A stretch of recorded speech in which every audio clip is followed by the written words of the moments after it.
Case వాపస్ తీసుకో. మాధురి కాపురాన్ని నువ్వే కూల్చేస్తావా అని నిషి వైజయంతి అరుస్తూ ఉంటారు. అప్పుడు ధాత్రి మాధురి దగ్గరికి వచ్చి, చూడు మాధురి, మా అమ్మ చనిపోతూ నిందలు మోస్తూ చనిపోయింది. మా అమ్మ అలా చనిపోవడంతో నేరస్తురాలి కూతురునని నన్ను నానా మాటలు అన్నారు. నేను తలెత్తుకోలేని పరిస్థితి. మా అమ్మపై పడిన ఆ నిందని పోగొట్టుకోవడం కోసమే నేను ఈ కేసును పెట్టాను. ఇప్పుడు ఈ కేసు వాపస్ తీసుకుంటే ఇప్పుడు మా అమ్మ ఓడిపోయినట్లు అవుతుంది. మా అమ్మ మంచిది, మా అమ్మ ఏ తప్పు చేయలేదు, నేను నేరస్తురాలి కూతుర్ని కాదు అని నిరూపించుకోవాలంటే నేను ఈ కేసుని ఖచ్చితంగా వెనక్కి తీసుకోకూడదు మాధురి. ఈ కేసు గెలిస్తే నాకు ఆనందం కాదు, నేను మా అమ్మ మీద పడిన నిందను పోగొట్టిన దాన్నవుతాను. కాబట్టి మీ అందరికీ దండం పెట్టి వేడుకుంటున్నాను. నేను ఈ కేసు వాపస్ తీసుకోలేను. చూడు మాధురి, కావాలంటే నేను మీ ఇంటికి వచ్చి మీ వాళ్ళందరి కాళ్ళు పట్టుకొని క్షమించమని వేడుకుంటాను, కానీ నిన్ను కేసు అయితే వాపస్ తీసుకోలేను అని ధాత్రి వేడుకుంటూ చెప్తూ ఉంటుంది. ఏంది బా, ఏంది కౌశికి, నువ్వే కదా వీళ్ళని తీసుకొచ్చి ఇంట్లో పెట్టింది, మీరైనా చెప్పండి, మాధురి కాపురం నిలబెట్టండి అని వైజయంతి చెప్తూ ఉంటే, నేనేమని చెప్పను, ఇప్పుడు కేసు వాపస్ తీసుకుని జీవితాంతం నువ్వు బాధపడుతూ ఉండు అని చెప్పనా, లేకపోతే మాధురి సంతోషం కోసం నువ్వు జీవితాంతం బాధపడుతూ ఉండమని చెప్పనా? ఈ ఇంట్లో ఉంటున్నందుకు నేను కేసు వాపస్ తీసుకోమనైతే చెప్పలేను అని కౌశికి తేల్చి చెప్తుంది. అప్పుడే వైజయంతి మాధురిని కేదార్ ముందుకు తీసుకొచ్చి నిలబెట్టి, ఏంది కేదారు, ఎప్పుడు నా చెల్లెలు అని పెళ్ళి కూడా దగ్గరుండి చేసి పంపించావు కదా, మరి నీ చెల్లెలి కాపురం కూలిపోతుంటే నువ్వు చూస్తూ ఉంటావా? నీ పెళ్ళానికి నచ్చచెప్పి కేసు వాపస్ తీసుకోమని చెప్పు. ఏందమ్మి మాధురి, అడుగు, మీ అన్నయ్యని అడుగు అని వైజయంతి అనడంతో, అన్నయ్య 20 ఏళ్ల క్రితట ఏం జరిగిందో నాకు తెలియదు, కానీ ఇప్పుడు మాత్రం నేను శిక్ష అనుభవిస్తున్నాను. కాబట్టి ధాత్రి వదినకి చెప్పి కేసు వాపస్ తీసుకోమని చెప్పన్నయ్యా అని కేదార్ చేతులు పట్టుకొని మాధురి బ్రతిమలాడుతూ ఉంటుంది. ఏంది జగదాత్రి, వాపస్ తీసుకుంటావా లేదా అని నిషి నిలదీస్తూ ఉంటే, నేను మీ అందరికీ క్షమించమని వేడుకుంటున్నాను, నేనైతే కేసు వాపస్ తీసుకోలేను అని ధాత్రి దండం పెడుతూ చెప్పి వెళ్ళిపోతుంది. ధాత్రి గదిలోకి వెళ్ళి కుప్పకూలిపోయి ఏడుస్తూ ఉంటే ఇక్కడ వైజయంతి, ఏం దబ్బి కేదారు, ఇప్పుడు నీ పెళ్ళానికి వెళ్ళి నచ్చచెప్పు, కేసు వాపస్ తీసుకోమని చెప్పు.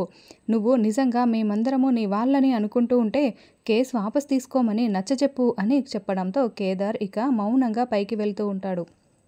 మాధురి ఏడుస్తూ గదిలోకి వెళ్ళడంతో, ఏంది ఇప్పుడు నువ్వు కాలర్ పట్టుకొని నిలదీయకుండా చేతులు పట్టుకొని బ్రతిమలాడితే వాళ్ళెందుకు నీ మాట వింటారు అని నిషి అరుస్తూ ఉంటుంది.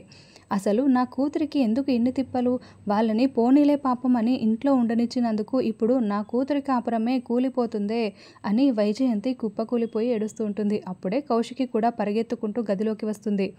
వచ్చావా అక్క, ఇప్పుడు దీని అంతటికీ సొల్యూషన్ ఇప్పుడు జగదాత్రి కేసు వాపస్ తీసుకోవటమే అని కాచి అంటే, అవును అని నిషి అంటుంది. ఇప్పుడు జగదాత్రి కేసు వాపస్ తీసుకుంటే ఈ ప్రాబ్లంకి సొల్యూషన్ రాదు నిషి. ఇప్పుడు ఏ తప్పు చేయని మాధురిని ఇలా కాపురం చేయొద్దు, ఇంటికి వెళ్ళిపోమని కేసు వాపస్ తీసుకుంటేనే ఇంటికి తిరిగి రమ్మని ఎలా వాళ్ళు పంపిస్తారు? జగదాత్రి కేసు పెట్టినందుకు మాధురిని ఇంటికి పంపిస్తే ఎలా? నేను ఇప్పుడే వంశీని నిలదీస్తాను అని మాధురి భర్త వంశీకి కౌశికి కాల్ చేస్తూ ఉంటుంది. చెప్పండి కౌశికి గారు అని వంశీ ఫోన్ లిఫ్ట్ చేయగానే, నేను ఎందుకు కాల్ చేశానో నీకు తెలుసు కదా వంశీ అని కౌశికి అంటే, మరి నా సమాధానం ఏంటో కూడా మీకు తెలుసు కదా కౌశికి గారు, ఆ జగదాత్రి పెట్టిన కేసు వాపస్ తీసుకుంటేనే మాధురి ఇక్కడికి వస్తుంది. అసలు మా నాన్న ఏం నేరం చేశాడని, అసలు మా నాన్న పనిచేస్తున్న స్టేషన్లో ఉన్న ఆ కావ్య చనిపోతే జగదాత్రి కేసు పెట్టిన దానికి ఏ తప్పు చేయని మా నాన్నని ఇప్పుడు పోలీసులు అరెస్ట్ చేసి జైల్లో పెడితే మా నాన్న ఎంత బాధపడుతూ ఉంటాడు. కాబట్టి మా నాన్న ఇంటికి వచ్చే వరకు మాధురినైతే ఇంటికి రానివ్వను అని వంశీ అంటాడు.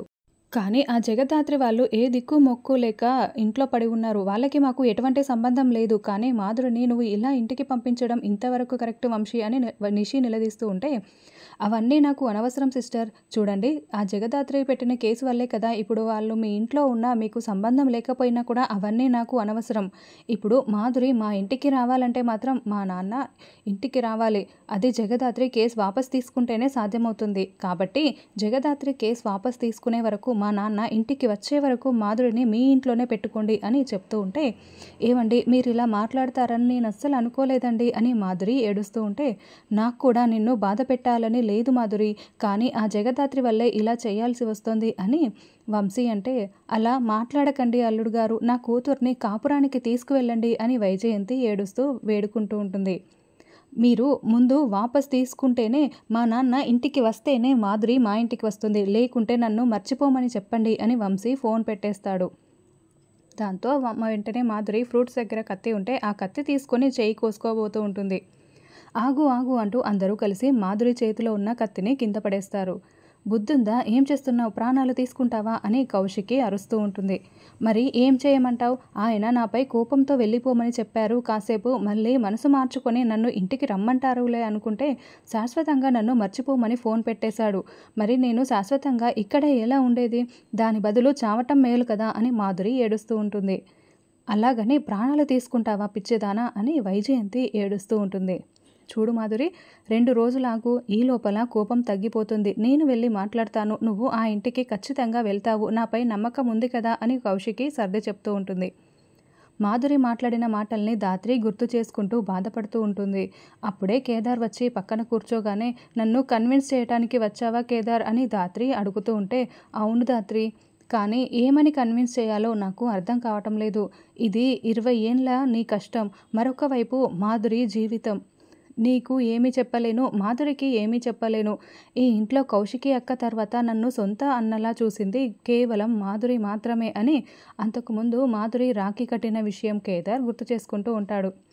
మాధురి నన్ను సొంత అన్నలా చూసుకుంది, కానీ నా చెల్లెలు కాపురం ఇప్పుడు కుప్పకూలిపోతుందని 20 ఏండ్ల నీ కష్టాన్ని బలి ఇవ్వమని నేను అడగలేను కదా. నేను ఏమని అడగను ధాత్రి, ఏమని అడగను? మాధురి జీవితం కోసం నేను నిన్ను బాధ పెట్టలేను కదా, అందుకే అడగలేకపోతున్నాను అని కేదార్ మాట్లాడుతూ ఉంటే ధాత్రి కూడా చాలా చాలా ఏడుస్తూ ఉంటుంది. ప్రశ్నే సరైనది కానప్పుడు సమాధానం ఏమని చెప్పడం కేదార్? చిన్నప్పటి నుంచి మా అమ్మ నేరస్తురాలు నేరస్తురాలు అని వింటూనే బ్రతుకుతూ ఇక్కడి వరకు వచ్చాను. ఇప్పుడు మా అమ్మ నేరస్తురాలు కాదు అని నిరూపించుకోవటానికి ఒక చిన్న అవకాశం వచ్చింది. దయచేసి ఈ అవకాశాన్ని వదిలేయమని మాత్రం అడగకు కేదార్, అడగకు అని ధాత్రి ఏడుస్తూ చెప్తూ ఉంటుంది. అలా ధాత్రి ఏడుస్తూ చెప్తూ ఉంటే అప్పుడే కేదార్ మళ్ళీ ధాత్రి దగ్గరికి వచ్చి ధాత్రి చేతులు పట్టుకొని, ప్లీజ్ ధాత్రి, ప్లీజ్, దయచేసి మాధురి కోసం ఈ కేసు వాపస్ తీసుకో ధాత్రి, నీ సంతోషాన్ని అడుగుతున్నానని తెలిసే అడుగుతున్నాను, ప్లీజ్ ధాత్రి, ఆ కేసు వాపస్ తీసుకో ధాత్రి అని కేదార్ అంటూ ఉంటాడు. ఇక ధాత్రి చాలా షాకింగ్గా కేదార్ వైపు చూస్తూ కేదార్ చేతుల్ని విడిపించుకొని, నువ్వు అడిగింది నేను చెయ్యలేను, ఐఎమ్ సారీ, నేను కేసు వాపస్ తీసుకోను అని తేల్చి చెప్తుంది. మా అమ్మ 20 సంవత్సరాలుగా చెయ్యని తప్పుకి నింద భరిస్తూ వస్తోంది. చనిపోయిన తర్వాత కూడా నిందని మోస్తూ ఉంది. కాబట్టి నేను వాపస్ తీసుకోలేను అని ధాత్రి చెప్తూ ఉంటే, మరి నా చెల్లెలు కూడా ఏ తప్పు చెయ్యలేదు. నువ్వు పెట్టిన కేసు వల్ల జీవితాంతం తను ఈ శిక్షని అనుభవిస్తూ రావాలి కదా ధాత్రి. మరి నా చెల్లెల జీవితం కాపాడటం కోసం కేసు వాపస్ తీసుకో ధాత్రి అని కేదార్ కూడా అడుగుతూ ఉంటాడు.